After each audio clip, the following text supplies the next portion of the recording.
ఈరోజు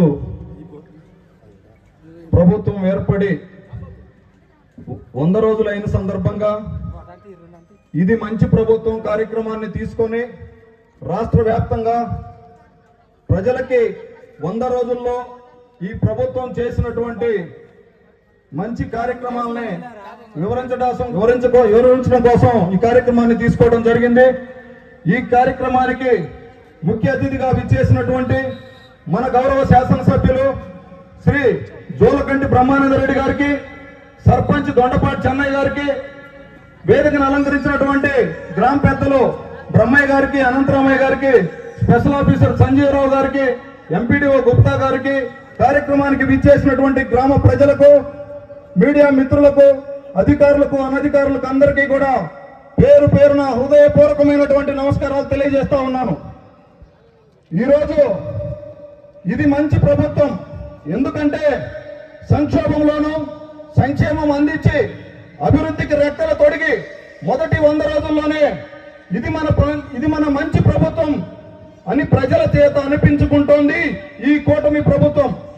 ఈ 100 రోజుల్లో ప్రజలు మెచ్చిన కొన్ని ముఖ్యమైన కార్యక్రమాలు: నిరుద్యోగ యువతకు అండగా నిలబడుతూ మెగా డిఎస్సితో 16,437 ఉపాధ్యాయ పోస్టుల భర్తీని చేపట్టడం జరిగింది.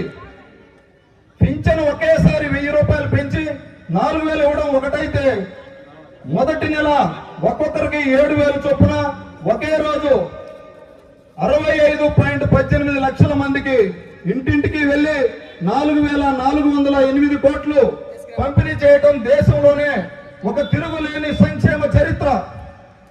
ప్రతి నెల 1వ తారీఖునే ఉద్యోగాలకు జీతాలు ఇస్తూ 16,074.47 కోట్ల ధాన్యం కొనుగోలు బకాయిలను చెల్లించి అన్నదాతను ఆదుకున్నారు.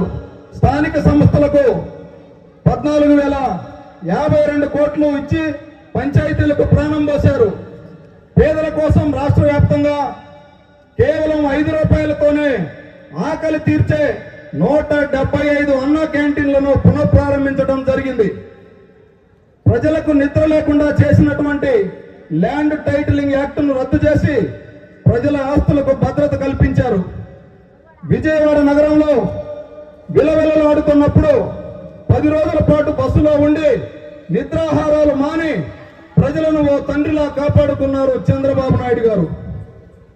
చంద్రబాబు నాయుడు గారు 10 రోజులు ఏ విధంగా అయితే విజయవాడలో ఉండి ప్రజలను కాపాడుకున్నారో, వారికి వెన్నుదన్నుగా తోడుగా ఉంటూ మన గౌరవ శాసనసభ్యులు శ్రీ జోలకంటి బ్రహ్మానంద రెడ్డి గారు 10 రోజులు విజయవాడలోనే వర్షంలోనే వరదలోనే తిరుగుతూ ఉదయం టిఫిన్, మధ్యాహ్నం భోజనం, సాయంత్రం భోజనం దగ్గర నుంచి 3 పూటల అహర్నిశలో వారి కోసం కృషి చేసి మన నియోజకవర్గం యొక్క పేరు ప్రతిష్టల్ని నిలబెట్టినటువంటి మన శాసనసభ్యుల వారికి ఈ మండలం తరఫున, ముట్టుకూరు గ్రామ ప్రజల తరఫున ప్రత్యేకమైనటువంటి అభినందనలు తెలియజేస్తా ఉన్నాను.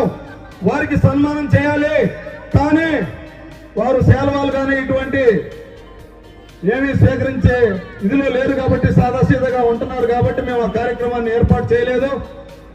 ఇంత గొప్పగా విజయవాడ వెళ్లి మన తరఫున సేవ చేసినటువంటి మన శాసనసభ్యుల వారికి ప్రత్యేకమైన అభినందనలు తెలియజేస్తూ, ఇంకా ఎన్నో అభివృద్ధి సంక్షేమ కార్యక్రమాల గురించి మన శాసనసభ్యుల వారి నోటుకుంటే చెప్తారు. మీరంతా ఒక 10 నిమిషాలు ఓపికగా విని ఈ ప్రభుత్వాన్ని, ఈ శాసనసభ్యుల వారిని అభినందించాలని, ఆమోదించాలని మనస్ఫూర్తిగా తెలియజేస్తూ, సమయాతీతం అయినప్పటికీ కూడా ఓపిక ఇంతసేపు కూర్చున్న మీ అందరికీ ప్రత్యేకమైనటువంటి అభినందనలు తెలియజేస్తూ సెలవు తీసుకుంటూ ఉన్నాను.